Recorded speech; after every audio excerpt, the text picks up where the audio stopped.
नमस्कार आपण मानकु पूर्व पक्ष प्रस्तुत देश दर्पण को मु परशुराम दास स्वागत करुछि। दर्शक बंधु आमर पड़ोसी देश पाकिस्तान सबुबेले भारत विरोध रे किछि ना किछि अपकर्म करबाकू अपचेष्टा करिथाय।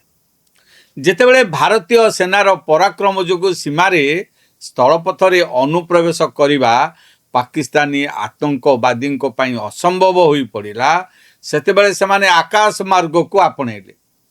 विगत किछि वर्ष हेब पंजाब जम्मू काश्मीर एवं राजस्थान सीमारे पाकिस्तान गुप्तचर संस्था आईएसआई एवं ड्रग्स माफिया माने ड्रोन साहाय्य क्रमागत भावे लक्ष लक्ष टंकार निशाद्रव्य एवं मारात्मक अस्त्रशस्त्र भारत भीतर को पठाउछन। किंतु वर्तमान केंद्र गृह मंत्रालय पाकिस्तान रही अदृश्य आकाशी षड्यंत्र मूलोत्पाटन करने एक बड़ रणनीति प्रस्तुत करिछि।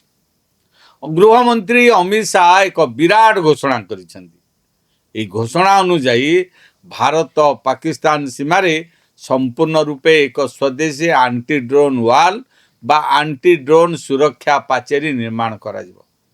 एई गोटे निष्पत्ति पाकिस्तान अंटा भांगीदेव।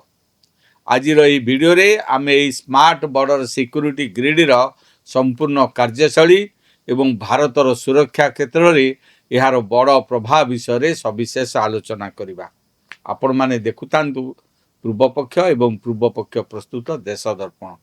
मोर आपण मानक अनुरोध आम चैनल को लाइक करंतु, सब्सक्राइब करंतु आ बंधु मानक सहित अधिक अधिक शेयर करंतु।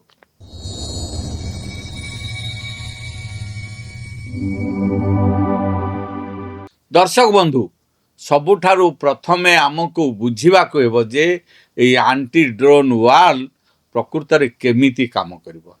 यह कोनोसी सीमेंटर पाचेरी नुहे।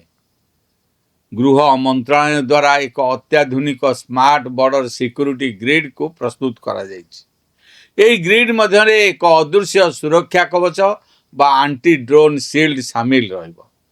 एई व्यवस्था संपूर्ण स्वदेशी प्रजुक्ति विद्या रे निर्मित होइछि।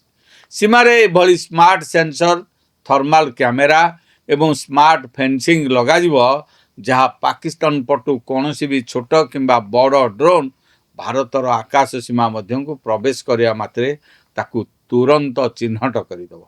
केवल चिन्हट करिवो नाही, एई आंटी ड्रोन सिस्टम से ड्रोन रो जीपीएस एवं रेडियो फ्रिक्वेंसी को जाम करदेव, जहा द्वारा ड्रोन टी नियंत्रण हराई भारतीय माटी रे ही खसी पड़िबो किंबा आकाश रे ही ध्वंस होई जिवो। अर्थात यह सीमारे एक एभली अदृश्य पाचेरी सदृश काम करिवो जहाकू कोनोसी पाकिस्तान ड्रोन भेद करि परिबो नाही। एई आंटी ड्रोन वाल निर्माण करिवार सबुठु बड़ उद्देश्य हेउची भारतर युवपीढ़ी को निशा कबलरू रक्षा करिबा, आभ्यंतरीण सुरक्षा को मजबूत करिबा।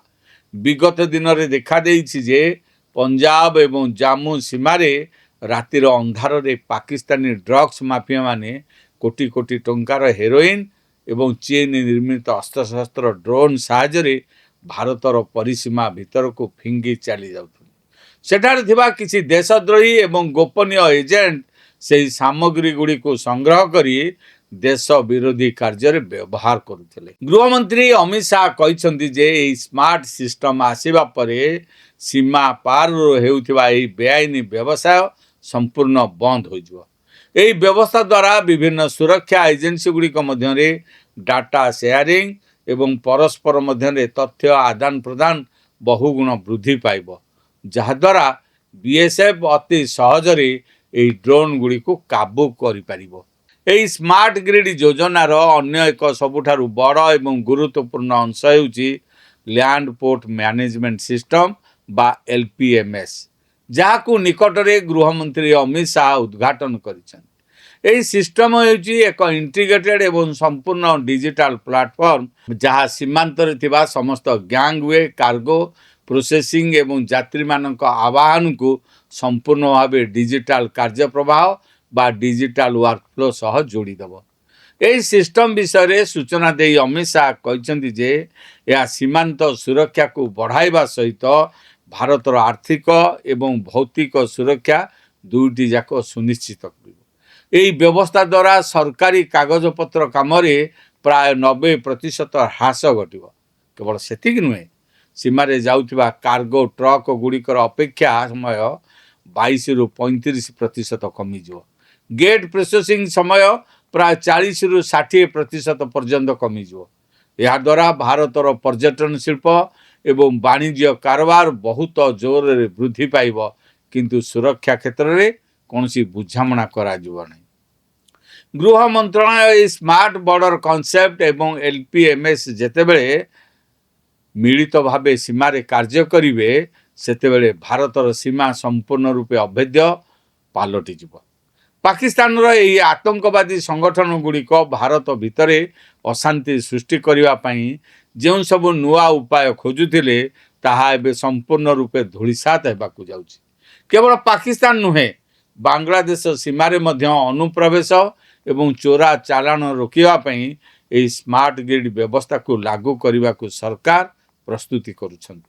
ବର୍ତ୍ତମାନ ଭାରତ ଏକ ଆଧୁନିକ ଏବଂ ପ୍ରଯୁକ୍ତି ବିଦ୍ୟା ସମ୍ପନ୍ନ ସୁରକ୍ଷା ବ୍ୟବସ୍ଥା ଆଡ଼କୁ ଅଗ୍ରସର ହେଉଛି, ଯେଉଁଠାରେ ପ୍ରତି ରାଇଫଲ ପଛରେ ଜଣେ ସୈନିକ ଥିବା ସହିତ ପ୍ରତିଟି ଆକାଶୀ ଗତିବିଧି ଉପରେ AI ଏବଂ ଅତ୍ୟାଧୁନିକ ସେନ୍ସର କଡ଼ା ନଜର ରଖିବ।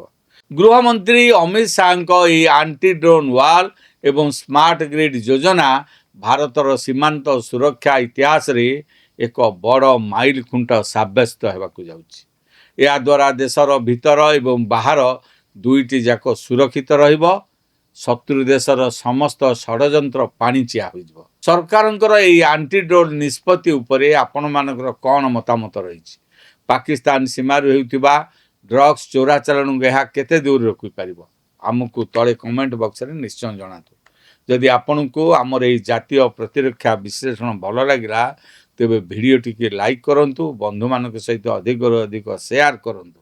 ଆମ ଚ୍ୟାନେଲ ପୂର୍ବପକ୍ଷ ପ୍ରସ୍ତୁତ ବିଶ୍ୱ ଚକ୍ରବ୍ୟୁହ, ଦେଶ ଦର୍ପଣ ଏବଂ ମୈଦାନକୁ ସବସ୍କ୍ରାଇବ୍ କରିବାକୁ ଭୁଲନ୍ତୁ ନାହିଁ। ଏଇଠି ଶେଷ କରୁଛି ଆଜିର ଅଧ୍ୟାୟ। ପୁଣି ଦେଖା ହେବ ଏକ ନୂଆ ବିଷୟ ସହିତ। ରହୁଛି, ନମସ୍କାର।